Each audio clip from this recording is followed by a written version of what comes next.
최근에 CES라고 세계 최대 가전 그리고 IT 기술 전시회 CES가 열렸죠. 전시 규모도 역대 최대였다라고 하고요. 우리나라 기업들도 정말로 많이 참여를 했는데요.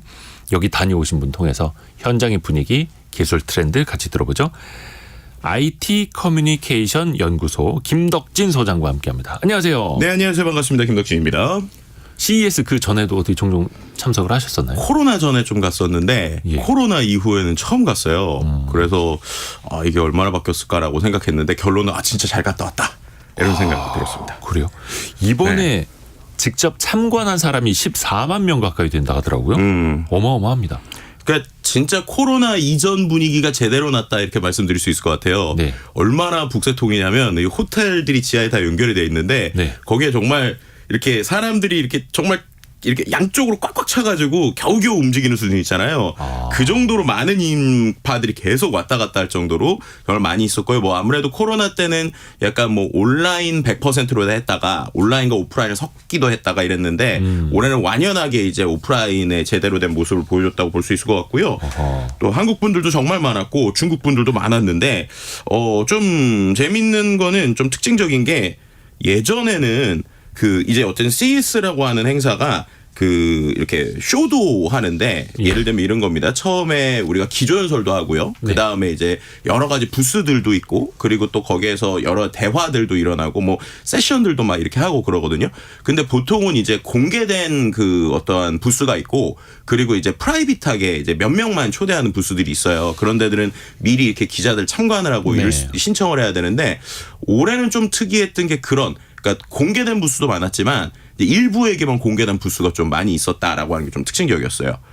네, 그게 왜 그럴까를 생각을 해보면 이번 CES의 좀 특징하고도 연결이 되는데 원래 보통 CES라고 하면 한 10년 후의 미래 막 이렇게 반짝거리는 향후 이렇게 될 거야 이런 거였거든요. 근데 이번에는 한 2, 3년 후 그러니까 이제 당장 이거 좀 있으면 써먹을 수 있겠네, 좀 있으면 볼 수 있겠네 이런 기술들이 많이 나왔어요. 이제 그러다 보니까 이건 제 생각인데 이 보통 CES 부스에 가면 이제 나눠져요. 네. 한 분은 정말 전체 다 트렌드를 보려고 아주 빨리 돌아다니는 저 같은 사람이 있고 한 분은 이제 그냥 자기 분야에만 되게 집중해서 보는 거예요. 그럼 그분은 심지어 4일 동안 한 부스에만 가서 한 제품만 보시는 분들도 있어요. 그 산업에 종사하시는 분들. 그렇죠. 그럼 예를 들면 그게 이제 프로토타이핑이나 아니면 이제 곧 나올 상품일 테니까 그걸 정말 하나하나 뜯어보시는 분들이 있거든요.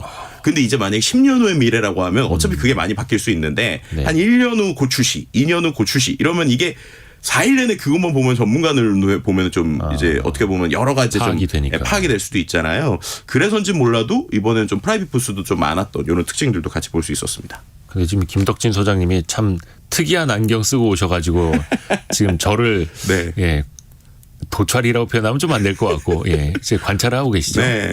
이게 지금 반짝반짝거리는 거 보이실 텐데 저희 유튜브나 KBS 콩으로 보시는 분들이 이제 보실 수 있을 텐데 김덕진 소장이 쓰고 있는 안경에 카메라가 달려 있어요. 네, 맞습니다. 이거 같은 경우도 참 이번에 이제 좀 CES 현장에서 오히려 제가 되게 재밌게 본 것 중에 하나인데 이게 뭐냐면 우리가 알고 있는 페이스북 메타 있잖아요.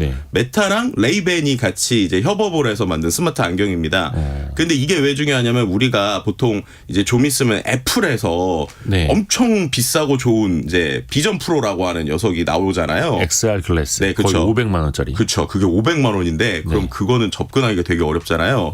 얘는 한 $299, 그러니까 한 3, 40만 원대 요 정도거든요.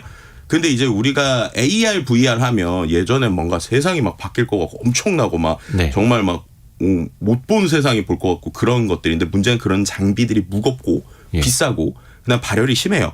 그러다 보니까 약간 그런 분야도 있고 현실적으로 타협할 수 있는 부분 그리고 써먹을 수 있는 이게 좀 VR, AR이 좀 갈리더라고요. 그래서 이거 같은 경우에는 그냥 제가 끼고 있지만 안경입니다.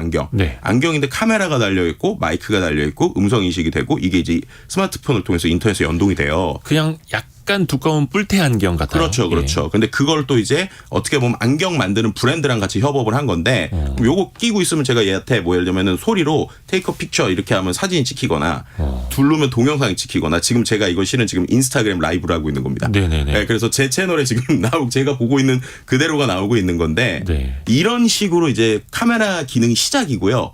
그 다음에 이제 이들이 뭘 여기다 넣으려고 하는 거냐면 제가 이제 여행을 가면 제 네. 눈에 뭔가 보일 거잖아요. 네. 예를 들면 에펠탑이 보여요. 근데 여행 가이드가 옆에 없죠. 그럼 제가 얘한테 헤이 메타 이거 뭐야? 라고 물어보면 얘가 이걸 통해서 카메라가 보니까 거기에 대해서 이제 설명을 해주거나 이미지 가이드의 검색을 역할을. 해서 그렇죠. 생성형 AI가 또 설명을 해주는. 그렇죠. 이제 그런 형태들로 진화하는 모습인데 이게 아까 말씀드린 대로 한 4, 50만 원, 3, 40만 원대 요런 어떤 포지션이 있고 그리고 아까 완전 애플 비전 프로처럼 그냥 그 집에서 완전히 몰입감을 주는 수백만 원짜리 기기가 나오고 이런 식으로 좀 분야가 나뉜다. 이렇게도 말씀드릴 수 있을 것 같습니다. 아, 대단합니다. 대단합니다. 근데 이제 예전에도 한번 비슷한 제품이 나왔다가 사장이 된 걸로 알고 있는데 이게 네네네. 도찰이 될 수도 있잖아요.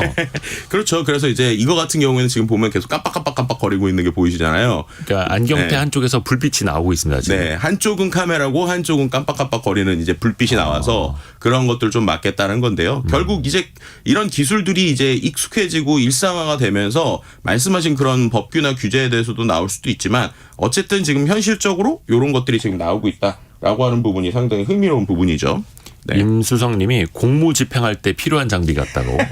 나중에 이거 경찰들이 쓰고 다닐 수도 있을 것 같아요. 그럴 수도 있죠. 그리고 저는 이제 참고로 이거를 갖고 이제 다음부터는 전시회 다닐 때 그냥 이거 끼고 다니면 되겠다. 그래서 필요한 거 바로 사진 찍고 동영상 찍고 이러면 되겠다. 이런 생각 들었죠. 이야, 이게 이제 현실로 들어와 있습니다. 네, 그렇습니다. 예전에는 야, 저건 그래 너무 많이 앞서가서 쓰기엔 불편하겠네 했는데 이제는 쓸 수 있겠네. 그렇죠. 약간 이렇게 뿔테 되는 안경보다 거죠. 약간 무거운 수준이니까. 와. 근데 이번에 다녀오신 게 이제 CES라는 박람회고 네. 뉴스를 보면은 이제 MWC 모바일 월드 콩그레스도 있고 네. 이파라고 하는 IFA도 있고. 그렇죠. 여기 좀 어떤 구분이고 CES가 어떻게 하다 이렇게 세계 최대 전시회가 된 거예요? 그러니까 이 세 개가요. 일단은 시작한 일자들을 보면 되게 다 오래됐습니다. 예를 들면 말씀하셨던 보통 그러니까 3대 IT쇼, 3대 가전쇼라고 불리는 게 CES 네. 1월에 하는 거. 그다음에 MWC가 이제 2월 말 3월 초에 스페인에서 열려요. 그건 모바일 월드 콩그레스. 그러니까 모바일 중심으로 한 네. 쇼고요. 그다음에 말씀드린 IFA라고 하는 이제 독일에서 한 9월에서 10월 독일 베를린에서 열리는 이제 행사가 있는데 그건 약간 백색 가전 중심입니다. 근데 오히려 오래된 거는 IFA가 제일 오래됐어요. 1924년부터 시작됐습니다. 그리고 이 CES도 1967년 정도부터 시작이 됐거든요. 예. 그리고 이 쇼를 진행한 이 그 가전 협회가 올해 100주년이 됐어요. 네. 그러니까 이제 어떻게 보면 이제 그 협회가 만들어지고 시간이 돼서 이게 나온 건데요. 말씀하신 대로 처음엔 비슷비슷한 쇼였습니다.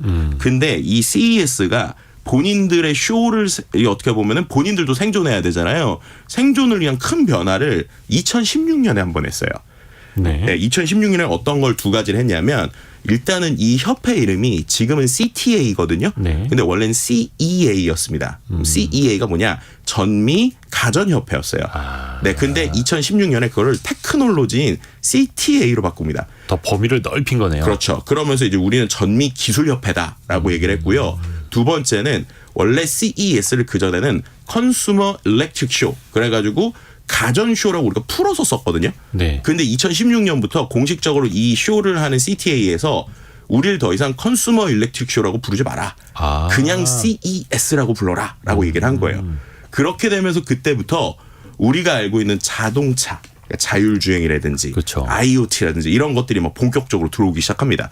실제로 제가 그걸 느끼는 게 실은 제가 또 KBS랑 또 아주 오랜 연이 있잖아요. 한 2013년부터 해서 계속 KBS에서 IT 프로그램 하고 있는데 뭐 예전에 이제 KBS 차정희 기자의 티타임이라는 프로그램 이제 되게 오래 했었죠. 지금은 없어졌지만 그게 나름 좀 어떻게 보면 유튜브 시대가 오기 전에 나름 인터넷 프로라서 혁신적이었는데 네네. 그때 이제 매해 CES에 대한 분석을 했었거든요. 그때부터. 근데 이제 2016년 아까 말씀하신 그 변화가 있었을 때 있잖아요. 네. 2016년하고 15년, 14년이 사람들이 관심 있는 키워드가 달라졌던 게 2014, 15년까지는 CES 하면 우리나라 언론도 그렇고 SNS도 그렇고 다 TV가 제일 많이 나왔어요. 그렇죠. 텔레비전. 근데 2016년부터는 그게 IoT, 자율주행 이쪽으로 바뀝니다. 그러니까 사람들의 어떠한 변화를 이제 주도했다라고 하는 부분이 있었고요. 그래서 제가 여러 키워드들 뽑았었는데 이제 2016년에부터 이제는 야 이거는 가전에서 시작해서 이제 기술로 이동했다. 그리고 아니나 다를까 2017년부터 아마존이 들어오기 시작해요. 그러니까 네. 그 전에 아마존이 없었어요. 근데 아마존이 가전 그때 한창 이제 IoT라는 게 이제 등장을 하면서 냉장고에도 인터넷을 연결하고 막 그런 일들이 그때부터 시작돼서 아마존은 공식 출전을 안 했는데 모든 기기에 아마존이 들어오기 시작했고요. 그걸 본 구글이 2018년부터 참전합니다. 그러니까 원래 구글이 이슈에 안 나왔었는데 2018년부터 나왔어요.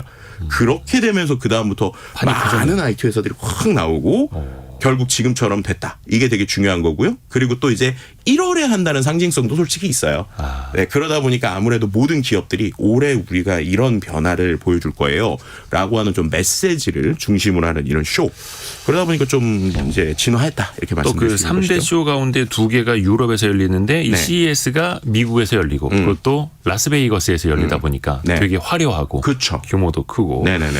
근데 나라별로 한 150개국에서 4,300여 개 기업이 참여했다고 합니다. 네네네. 근데 그 수로 보면 기업 수로 보면 미국, 중국, 한국 기업 순이었다고요. 네. 그럼 우리나라 기업들이 경제 규모나 이런 거에 비해서 굉장히 더 많이 참석한 그렇죠. 거겠죠. 네. 그래서 이제 그 CES를 아까처럼 약자로 쓴다고 그랬잖아요. 네. 그랬더니 이제 사람들이 그 C가 코리아다 아니면 코엑스다 심지어 그런 얘기가 나올 정도로 코엑스. 네, 정말 많은 기업들이 나왔어요. 근데 이걸 이제 두 가지 관점으로 보시는 분들이 있어요.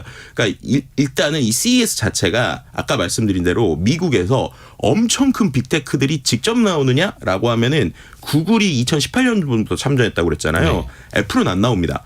그렇죠? 그리고 그렇죠. 마이크로소프트도 완전한 부스를 차리진 않아요. 그러니까 다른 데에 협업을 하고. 그래서 어떤 분들은 이제 이렇게 미국도 빅테크도 안 나오는데 왜 우리나라만 나오느냐. 그리고 또 이제 심지어 이제 이 CES를 주관하는 CTA의 회장이 실제 올해 그러니까 작년이죠. 작년에 우리나라에 직접 왔습니다. 그래가지고 그만큼 이제 우리나라가 되게 중요한 이슈에서의 회사다 이런 얘기를 했거든요. 네. 그러다 보니까 이제 어떤 분들은 야 이거 너무 우리나라가 나가서 미국에서 너무 그냥 혈세 쓰는 거 아니냐 뭐 이런 얘기들도 하긴 하세요. 여기 참가비 엄청 내야 돼요. 그렇죠. 예, 부스 설치 비용 그렇죠. 등. 예. 근데 이제 한편으로 또 관점을 바꿔보면 예. 그 짧은 4일 동안의 시간 동안에 전 세계에 있는 그런 기술에 관심 있는 클라이언트들을 다 만난다는 건 솔직히 쉽지가 않거든요. 그렇죠. 그렇기 때문에 분명히 기회는 있다. 하지만 중요한 건 그 기회를 살리기 위해서는 그냥 그래 우리도 한번 가보자 아니면 뭐 정부에서 지원해줄 절대 그래서는 살릴 수 없다라는 건 확실한 것 같아요. 그렇죠. 그래서 어떤 제가 이제 좀 인상 깊게 봤던 게 이제 저는 다른 기자분들하고 같이 가서 제가 또 이제 조그만 미디어를 좀 같이 하고 있어서 기자 자격으로 프레스로 갔거든요. 네. 근데 프레스를 달고 있으니까 심지어 다른 나라에 있는 스타트업들은 알리려고 막 돌아다니면서 자기 너 프레스냐고 우리 부스 좀 오라고 막 그러면서 그렇죠. 그 홍보. 부스에만 있는 게 아니라 돌아다니면서 막 이렇게 브로셔를 주더라고요. 그래서 너무 많은 기업이 나오기 때문에 어떻게 보면 자기들이 어떻게 하느냐 가만히 있어서는 절대로 기회가 오지 않는다라는 건 분명한 것 같고요. 그래서 저는 이제 만약에 CES에 이렇게 참여하고 싶은 스타트업들이 있다면 반드시 부스를 하시기 전에 미리 1년이든 2년을 가서 여기들이 전략을. 이런 분위기구나라는 전략을 잘 짜오신다면 분명히 가능성은 있다. 왜냐하면 거기에 가면은 외국 분들도 많이 만나지만 네. 한국에서 하는 수많은 박람회에 참여하지 않는 대기업 분들이나 고위직 분들이 직접 거긴 오시거든요. 그러니까 오히려 거기에서 이런 한국 기업이 있어? 라고 해서 한국에서 미팅을 하는 경우들도 있어서 분명한 기회는 있지만 그 안에서 기회를 찾기 위해서는 노력해야 된다. 이렇게 말씀드릴 수 있을 것 같습니다. 어떤 분이 그런 평을 해 주시더라고요. CES 가면은 한국 사람들이 한국 사람을 만나기 위해서 CES에 참여를 한다고. 네. 충분히 그런 거 있어요. 왜냐하면 실제로 저녁 때 되면 한국 음식점들이 너무 꽉 차서 갈 데가 없거든요. 그래서 어디들은 심지어 CES 프로모션을 하시더라고요. 근데 이제 그럼에도 불구하고 아까 말씀드린 결국 그래서 이 쇼를 어떻게 바라보냐에 따라서 그런 걸 기회로도 볼 수 있고 이거 낭비라고 볼 수도 있고 위기라도 볼 수 있지만 반대로 말하면 그만큼 절박한 스타트업들이 많기 때문에 어떠한 방법이라도 내가 컨택할 수 있다라면 간다. 단 이제 그런 것들을 운영하는 지자체나 여러 곳들에서는 조금 더 이걸 영민하게 아이디어를 잘 짜서 어떻게 하면 우리 기업들이 더 노출될 수 있는가에 대해서는 좀 분명히 노력이 필요하다라는 얘기는 드릴 수 있을 것 같아요. 그렇죠. 라스베이거스까지 가서 한국 사람 만나서 뭐 새로운 비즈니스 기회를 찾을 수도 있는 거고요. 네. 혹시 이번 CES에서 현장에서 네. 특히 많이 주목을 받은 우리나라 기업이 있다면 어디가 있을까요? 일단은 항상 CES에 가면 사람들이 제일 먼저 가는 것 중에 하나가 LG전자예요. 그래요. 왜냐하면 LG전자가 항상 이 디스플레이를 정말 멋지게 이제 해놔서 화려하게. 그냥 눈으로 보면 되게 감동 먹는 이런 포인트들이 많아요. 그래서 LG전자 부스가 또 센트럴홀 가운데 제일 먼저 들어가는데 항상 있거든요. 항상 그 이제 우리나라의 대기업들은 항상 나오기 때문에 딱 끝나면 바로 장소 예약을 해요. 다음에 벌써 이제 2025년 예약을 해서 거의 위치가 비슷하거든요. 거기에 가면 뭐 예전에는 이렇게 디스플레이 폭포 같은 것도 날고 막 이랬는데 올해는 이제 우리가 이제 뭐 언론에서 많이 보셨을 투명 TV. 그러니까 뒤에가 이렇게 비춰지는 TV 있잖아요. 정말 유리처럼 투명한데 네. 그게 어떤 전원을 넣으면 네. 텔레비전이 되는. 그렇죠. 그거를 한 50대 60대 이렇게 붙여놨어요. 그래서 그거를 이제 반투명이다. 그러니까 투명 반투명 그다음에 완전히 투명이 안 되는 그걸 활용해서 예를 들면은 그 이제 뒤쪽에도 사람이 있고 앞쪽에도 사람이 있을 거잖아요. 네. 처음에는 뒤를 막아놔요. 그럼 뒤에 사람이 안 보이잖아요. 근데 갑자기 이 60대 정도 이상의 디스플레이에 폭포가 이렇게 칩니다. 근데 폭포가 치면서 뒤에 막아놓은 반투명이 없어져요. 그럼 폭포가 착 내려가면 뒤에 있는 사람이 보이는 거예요. 그래서 와 이렇구나라고 하는 이러한 좀 디스플레이적인 것 좀 멋진 걸 보여줬고요. 네. 그 외에 또 항상 또 삼성 부스도 크기 때문에 관심을 많이 갖고 근데 이번에 좀 주목받았던 거 해외에 있는 분들의 주목받았던 건 SK 부스예요. 오, 네. 왜냐하면 보통 이제 CES에 가면 사람들이 밖에 구글 부스가 있는데 구글 부스를 먼저 가시는 분들이 많았거든요. 왜냐하면 구글 부스에 유일하게 탈 게 있었어요. 타는 것이요? 네, 놀이동산처럼 이렇게 타서 그걸 뭐 하는 거냐면 구글의 IoT 기술이 어떤 식으로 삶에 영향을 미칠 수 있을지를 기차를 타면 시나리오처럼 마치 우리가 놀이동산에서 이렇게 타듯이 쫙 돌면서 예를 들면은 IoT를 통해서 뭐 외국에 있는 사람과 번역을 이렇게 하고 뭐 주문을 이렇게 하고 그래서 딱 끝나고 나면 사진을 이렇게 탁 찍어서 줘요. 그럼 이제 내가 이렇게 경험을 했구나 이런 게 있었거든요. 근데 올해는 구글 부스에 그런 게 없었는데 SK 부스에 있었어요. 네. 그래서 SK가 이제 얘기하는 뭐 예를 들면 ESG 아니면은 뭐 수소 아니면 거기에 있는 여러 가지의 우리들의 기술들 이런 것들을 약간 기차에 타면 기차에서 그런 걸 경험할 수 있게 이런 부스를 만들어놔서 CTA에서도 그렇고 이제 좀 많이 주목을 했다. 그리고 SK가 좀 전략적으로 예전에는 그 기업들마다 부스를 따로 했는데 네. 이번에 모든 자회사를 모아가지고 되게 크게 부스를 했더라고요. 그래서 그런 관점에서 좀 이제 주목받았다 이렇게 말씀드릴 수 있을 것 같습니다. 혹시 스타트업 중에서는 좀 주목할 만한 데 없었습니까? 우리나라. 스타트업하고 중견 기업 좀 인상 깊었던 건 일단 중견 기업 중에서는 세라젬이 좀 인상 깊었어요. 왜냐면 세라젬이 이제 우리나라에서 이제 어느 정도의 되게 위치를 차지했잖아요. 그리고 이제 우리가 미국에 나간다라고 하는 걸 좀 보여주려고 일부 좀 부스도 크게 했고 그리고 이제 단순히 이제 그 우리가 있는 안마기계 말고도 뭐 침대라든지 아니면 심지어 정수기인데 뭐 알칼리 정수기라든지 그런 식으로 이제 우리가 가전을 다 있는 IoT 회사다라는 이 입장에서 좀 인상 깊었고요. 스타트업들 중에서는 역시 가장 핫했던 게 마이크로소프트의 CEO인 사티아 나델라 있지 않습니까? 네. 사티아 나델라가 꼭 찍어서 우리나라 스타트업 2개를 방문했어요. 그래요? 네, 그게 이제 상당히 이슈가 됐죠.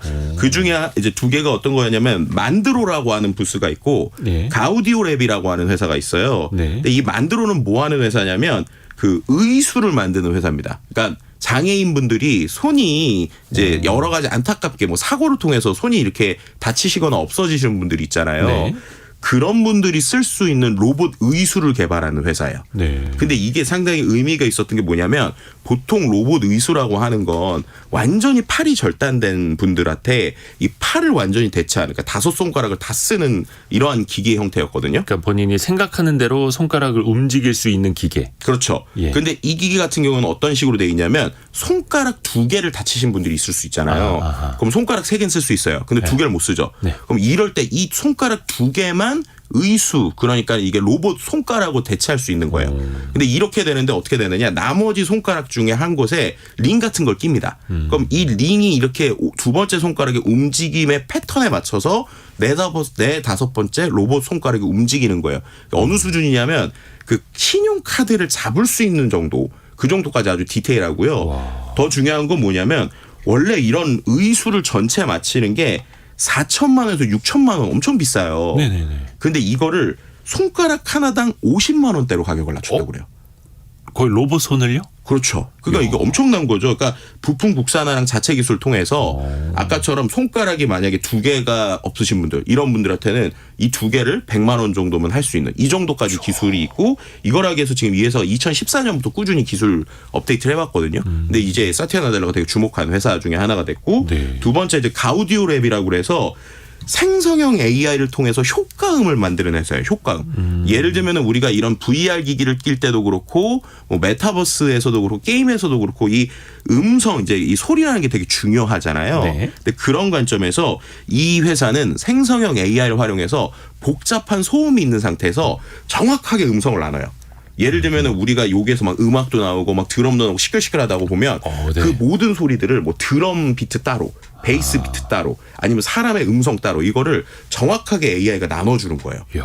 그럼 이제 이 기술을 활용을 하면 뭐 예를 들면은 음원을 뭐 녹음할 때나 노래방 기술 이런 데도 쓸 수 있고 아니면은 AR이나 VR 같은 데에서 이러한 사람들에게 얼마나 효과적으로 소리를 줄 수 있는가 이런 쪽에도 쓸 수 있고 예를 들어서 뭐 합창단 네. 15명이 합창을 하고 있는데 네. 그중에 나는 이제 김덕진 소장이 부르는 노래만 듣고 싶어. 그러면 네. 그 사람 딱 집어서 음성을 분리해내는 거고. 그렇죠. 그렇게 할 수도 있고 아니면 특정 음원에서 음원 추출을 하거나 가사 싱크도 그럼 그걸 맞출 수 있겠죠. 이야. 음악하고 막 가사가 웅웅 하는데 목소리만 떼가지고 그거에 대해서 가사를 낸다든지 네. 이런 형태들로 좀 응용할 수 있는 기술이 많다 보니까 이제 사티아 나델라가 두 곳을 방문했고 그것을 좀 보면은 이제 어떤 AR이나 VR 같은 새로운 기술이 나왔을 때 혹은 이런 것들 도와줄 때 같이 할 수 있는 이런 뭐 손을 보조해주는 기술, 음성 기술 이런 거에 좀 왔다. 뭐 이렇게 말씀드릴 수 있을 것 같습니다. 저도 CES를 가봤어야 되는데 두 가지가 없었습니다. 일단 갈 돈이 없었고 이 라디오 방송 때문에 시간이 네. 없었고. 저도 이를 악물고 이번에 시간을 냈는데 그 회사 두 개만 또 말씀드려도 네. 레티널이라는 회사도 상당히 인상 깊었어요. 우리나라 회사요? 네, 우리나라 회사인데 왜냐하면 여기는 이런 AR 글래스에서 들어가는 렌즈만 만드는 회사예요. 그런데 이 렌즈가 일반 안경 두께인데 이거는 제가 이제 AR은 아니잖아요. 그냥 네. 현실이 보이는 건데 요 정도 안경 두께에 이 편광을 이렇게 유리를 이렇게 세 개로 나누는 아주 새로운 기술을 만들어서 AR 화면이 되게 선명하게 보여요. AR이라고 하면 이제 가상현실. 네, 증강현실이죠. 증강현실. 그러니까 현실이 보이는데 쉽게 말하면 제가 이렇게 보고 있는데 기자님 옆에 컴퓨터 모니터가 보인다고 생각하면 돼요. 그러니까 예전에 뭐 네.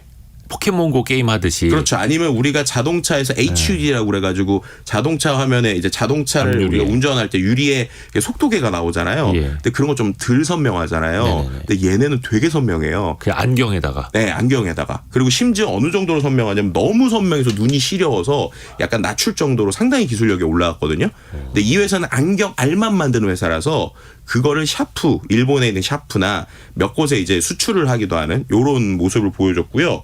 또 한 가지 비헵틱스라고 하는 회사가 있는데 이 회사 같은 경우는 좀 재밌었던 게 제가 2019년에 갔을 때도 봤었어요. 네. 근데 그때 이제 예를 들면 이거는 이제 VR, AR에서 뭐 예를 들면은 조끼 같은 걸 입고 있으면 우리가 게임을 하거나 이럴 때 총을 쏘면 요게 막 느낌이 진동, 팍 오는 진동. 거예요. 네. 근데 이거를 이제 완성을 해서 완전히 상용화를 했더라고요. 그러니까 2019년부터 이렇게 비전을 갖고 올라와서 이제 상용화를 하고 거기다가 심지어 손에다가 끼는 장갑이 있는데 이 손에다가 끼는 장갑까지 하면 어떻게 되겠냐면 만약 VR 기기 끼고 수트를 입고 손에 끼는 장갑을 낀 다음에 제가 만약에 가상 게임 같은 데서 있는 활 같은 걸 집어요. 네. 그래서 활을 이렇게 당기면 실제로 당기는 진동이 느껴져요. 그리고 딱 놓으면 활을 쏘는 거예요. 그러니까 이런 것들이 뭐 게임이나 아니면 산업용 메타버스나 이런 데 들어갈 수 있는 기술인데 중요한 건 이게 상용화가 된다라고 하는 게 되게 중요한 포인트죠. 그렇죠. 이 가상현실을 우리가 이제 실감을 못하는 촉감이 네. 없어서잖아요. 네, 근데 네, 그 네. 촉감까지도 만들어줄 수 있는. 이야, 거의 뭐 이거 다 합쳐놓으면 영화 한 편 되겠네요. 그러니까요. 근데 이번에 또 특이했던 게 네. 기조연설에 로레알이 참여를 했고 월마트도 그 연설진에 포함이 됐다고 해요. 네. 아니 근데 로레알은 화장품 회사고 월마트는 유통기업인데 이 IT 쇼에 화장품 기업하고 유통기업이 그럼 뭘 했다는 거예요? 이게 가장 올해 중요한 키워드라고 보는데요. 예. 이번에 기조연설에서 말씀하신 대로 전통 제조 유통이 많이 나왔던 가장 큰 이유 디지털 전환이라고 하는 키워드를 우리나라에서도 한 기업들이 5년 10년째 얘기하고 있잖아요. 네. 그게 어떻게 완성이 되는지를 보여줬다 이렇게 말씀드리고 싶어요. 실제로 로레알을 화장품 회사이지만 이번에 뷰티 회사가 왜 나왔어라고 하실 수 있잖아요. 실은 10년째 CES에 계속 나오고 있습니다. 매해 기술 혁신상을 탔어요. 근데 우리가 잘 몰랐던 거예요. 왜 몰랐느냐? 지금까지 혁신상을 탄 제품들을 보면 신기하긴 한데 그래서 이거 현실에 바로 쓸 수 있어? 이러면 조금은 약했거든요. 그렇죠. 근데 이번에 나온 거는 완전히 놀라운 기술도 있지만 그것보다는 이거 바로 써먹을 수 있겠네라는 기술이 나온 거예요. 이제 이 로레알하고 월마트가 공통으로 나온 게 챗 GPT 같은 생성형 AI를 활용하는 예. 앱이라고 설명을 드릴 수 있을 것 같은데요. 일단 로레알은 뭐냐면 화장품에서 뷰티 회사잖아요. 네. 그래서 뷰티 컨설턴트 혹은 뷰티를 도와주는 뷰티 지니어스라는 앱을 냈어요. 그럼 이게 이런 겁니다. 제가 그냥 앱을 켜요. 그럼 얘가 안녕하세요라고 얘기해요. 네. 그러면 야, 나 지금 비행기 타고 와서 11시간 비행기 타고 와서 내 피부가 너무 안 좋은데 나 이거 피부 좀 어떻게 하면 좋아? 라고 물어봐요. 그럼 얘가 그러면 얼굴 한번 비춰주세요. 그래요. 얼굴 비춥니다. 그랬더니 얘가 거기서 대표님이 했거든요. 그 로레알 대표님이. 네. 너무 가까워요. 좀 멀리 떨어져 주세요. 이렇게 얘기를 해요.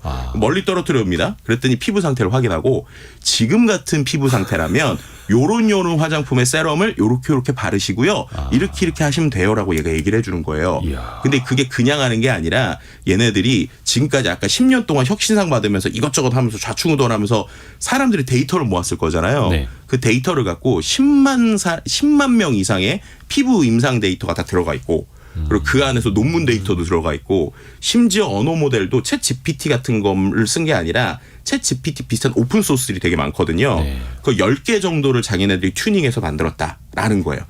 그럼 이걸 또 활용하는 게 여성분이 또 나와서 뭘 했냐면 나 이거 되게 중요한 PT가 있는데 메이크업 어떻게 하면 될까? 이랬더니 이런 방식의 메이크업이 좋을 것 같아요. 얘기를 해요. 근데 이분이 야 그거 좋긴 한데 내가 안 해본 메이크업인데? 라고 얘기를 해요.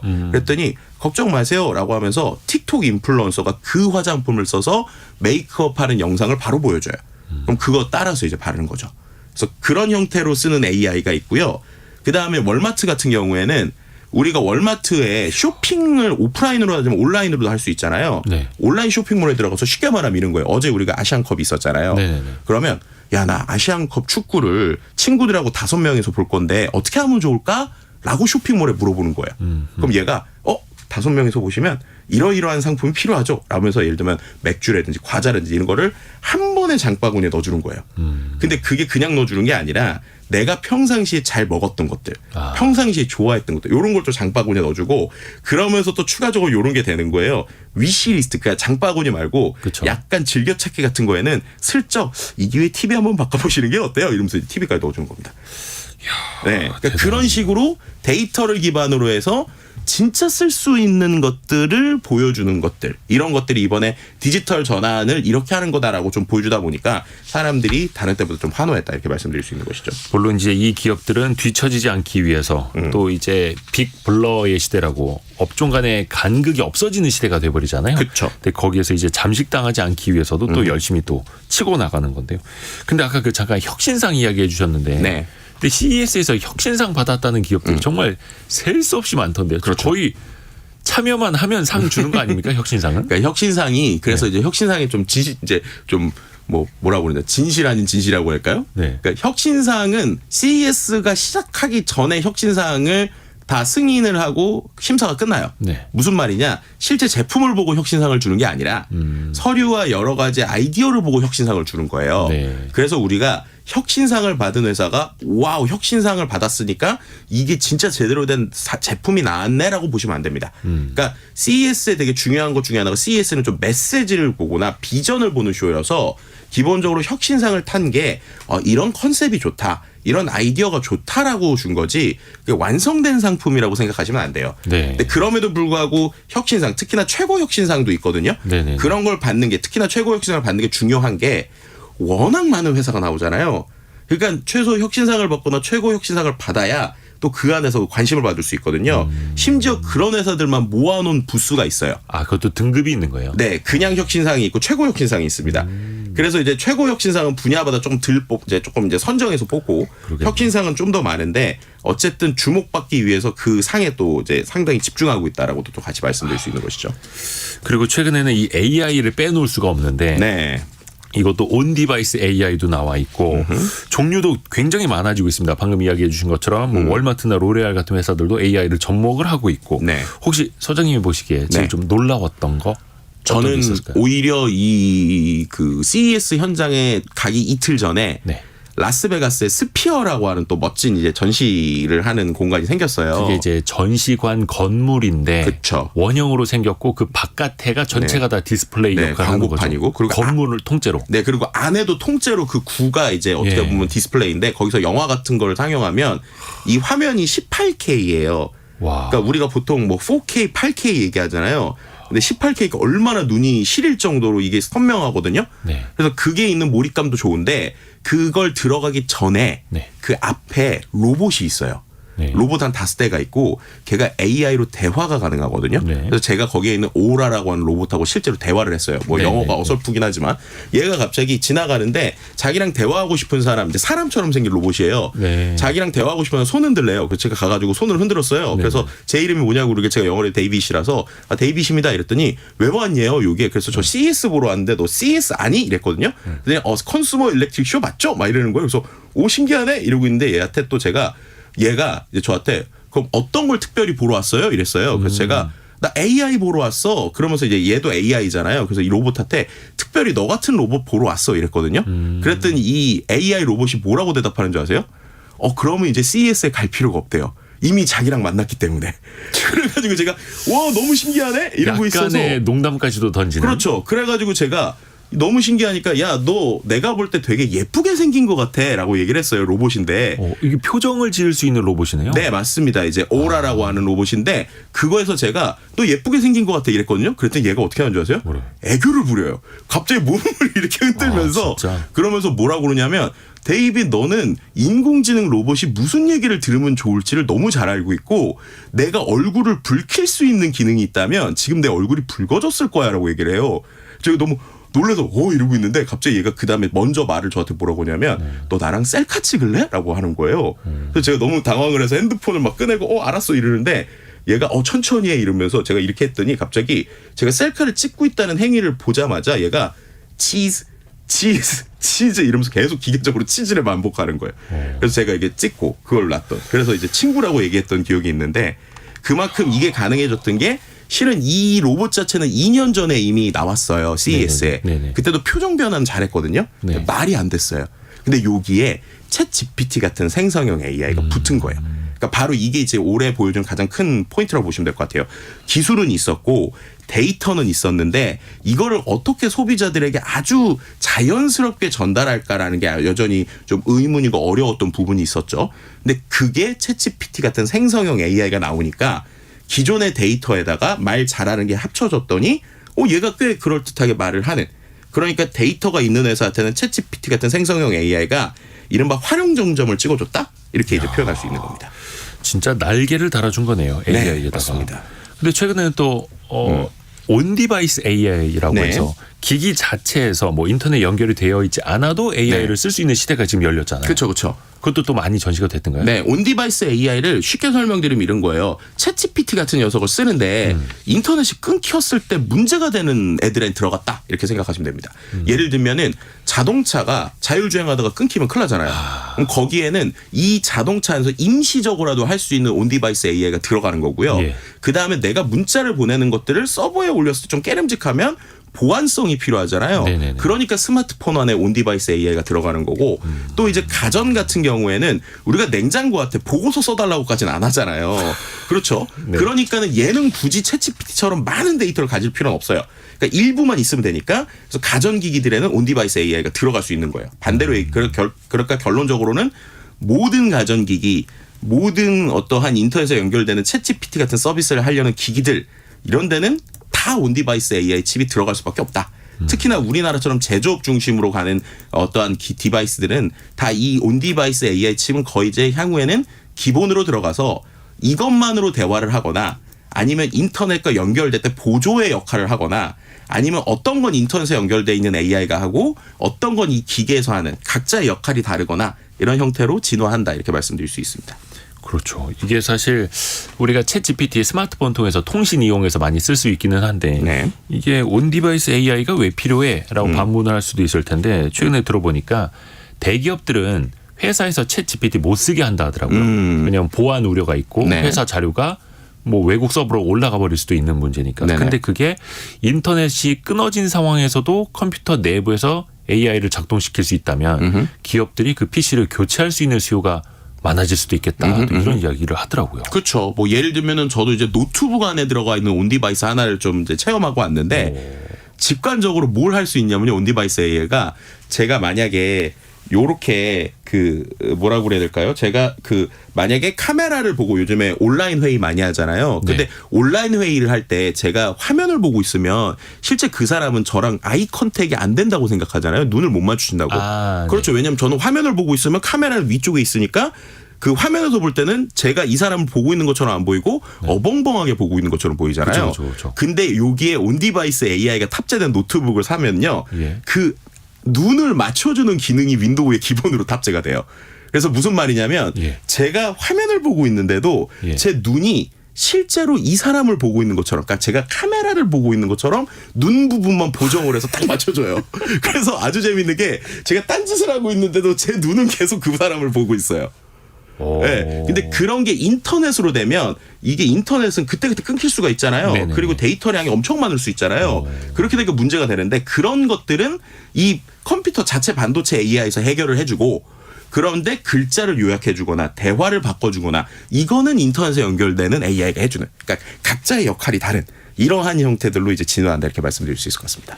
이야, 이게 참 종류가 셀 수 없이 많습니다. 셀 수 없이 많아요. 그러니까 아까 그 네. 수천 개의 기업들이 CES에 모였던 건데 네네네. 모빌리티 쪽은 어땠습니까? 사실 자동차 업체들도 많이 참여를 했잖아요. 네네네. 현대기아 전시장이 거의 최대 규모였다고요. 네. 이 모빌리티 센터 같은 경우는 좀 재밌는 것 중에 하나는 이제 SDX, SDV라고 하는 관점의 키워드가 나왔어요. 네. 이게 뭐냐면 SDV가 소프트웨어 디파인드 비히클. 그러니까 소프트웨어가 정의하는 탈 것이라는 거예요. 그러니까 그냥 네. 엔진이 정의하는 자동차가 아니라 그렇죠. 어떤 소프트웨어로 구동이 되느냐가 이 자동차의 성격을 가른다라는 거죠. 네. 비슷한 얘기인데 쉽게 말하면 이런 겁니다. 우리가 예전에는 자동차 껍데기랑 내용을 다 만들어 놓고 예. 거기에다가 우리가 막 AI가 뜬다니까 칩을 넣거나 거기에다가 뭔가 자율주행이 돼야 된다니까 센서를 넣거나 이렇게 됐잖아요.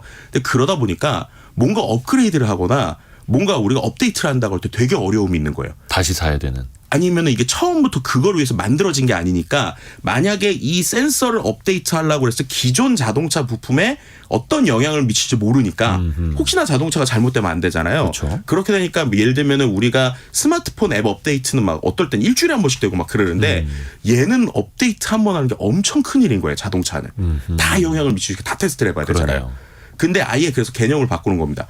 우리가 스마트폰 만들 때는 처음부터 앱 업데이트 될 걸 생각하고 만드니까. 스마트폰을 만드니까 잘 되는데 아하. 자동차는 지금까지 안 그랬다는 거죠. 네. 그럼 거꾸로 자동차를 만들 때 처음부터 그런 걸 업데이트 되게 만들자라는 거예요. 그래서 이번에 현대차에서 보여준 게 전기차가 되면 모터가 그렇게 크진 않고 네. 부품이 줄잖아요. 그래서 옛날로 치면 아주 큰 모터가 들어가는 그 위치에 컴퓨터 서버를 넣습니다. 그 다음에 바퀴에 동력부 있는 데 있잖아요. 네. 바퀴 내 쪽에 조그마한 컴퓨터 4대를 넣어요. 그 컴퓨터에 일단 큰 컴퓨터 하나를 엔진에 있는 데 넣고 바퀴 있는 데다가 조그마한 거 넣고 거기에 바퀴를 붙이는 거예요. 거기에다가 나머지 부품을 붙이는 거예요. 그러니까 완전히 성격이 반대로 되는 거죠. 예. 그럼 그렇게 되면 스마트폰 업데이트 하듯이 자동차도 여러 가지 업데이트가 된다. 예를 들면 테슬라에서 이미 있는데 업데이트를 했더니 자동차 최고 속도가 120km에서 140km가 되더라. 이런 것들이 이제 가능해지는. 그리고 이렇게 되면 우리가 자동차 안에서 예를 들면 이런 것도 상상할 수 있죠. 영화를 하나를 틀었는데 갑자기 자율주행모드 영화를 틀었더니 시트가 이렇게 쫙 뒤로 누워지고 그리고 갑자기 조명이 어두워지고 그렇게 되면서 갑자기 뭐 좋은 뭐 이렇게 등에서 뭔가 마사지를 해주고 이런 것들을 별도로 실행하는 게 아니라 영화 실행하는 순간 이게 다 되는. 이런 것들도 SDV라는 개념에서는 가능하다. 그래서 이런 것들에 대한 개념도 좀 나왔습니다. 이 자동차는 참 기계 장치라고만 생각을 했는데 이제 소프트웨어가 정의하는 자동차. 네. 자동차라기보다 이제 탈 것 이렇게 되는 거죠. 그래서 SDV를 넘어서 SDX, 그러니까 everything이라는 얘기까지 나왔어요. 혹시 그 시간이 이제 오버가 됐는데 네. 혹시 짧게 이런 기술은 좀 빨리 상용화됐으면 좋겠다. 좀 어떤 걸 생각해 보셨어요? 그냥 한 가지 정도는 시니어를 위한 기술이 많았어요. 예를 어르신들. 들면은 이렇게 우리가 보조 장치처럼 네. 이렇게 뭐 벨트처럼 이렇게 끼거나 허리 부분이나 다리에다 끼면 얘가 동력을 도와주는. 그러니까는 제가 뭐 예를 들면 걷는 게 상당히 불편했는데 이걸 통해서 운동 장비처럼 도와주는 이러한 기술들도 있었고요. 또 우리가 이제 허리를 많이 쓰는 일이 많잖아요. 이건 이제 일본 기술이었는데 제가 뭔가 가방 같은 걸 메고 공기를 이제 주입을 하면 우리가 예를 들면은 뭐 눈을 푸거나 뭔가를 움직이는 이 반복 작업을 할 때 제 체감상으로는 힘이 한 한 5분의 1 이상으로 줄어요. 한 3분의 1 정도로 줍니다. 그러니까 훨씬 더 아주 편하게 일을 할 수 있는 이런 이제 실제 우리의 몸을 도와주는 기술들이 있거든요. 그런 것들은 좀 더 빨리 나왔으면 좋겠다는 생각이 들었습니다. 우리 어르신들을 위해서 또 그게 우리의 미래에 꼭 필요한 제품이 될 수도 있을 것 같고요. 와, 오늘도 정말 흥미롭게 들었습니다. IT 커뮤니케이션 연구소 김덕진 소장에게 CES 후기 같이 들어봤습니다. 고맙습니다. 네, 감사합니다.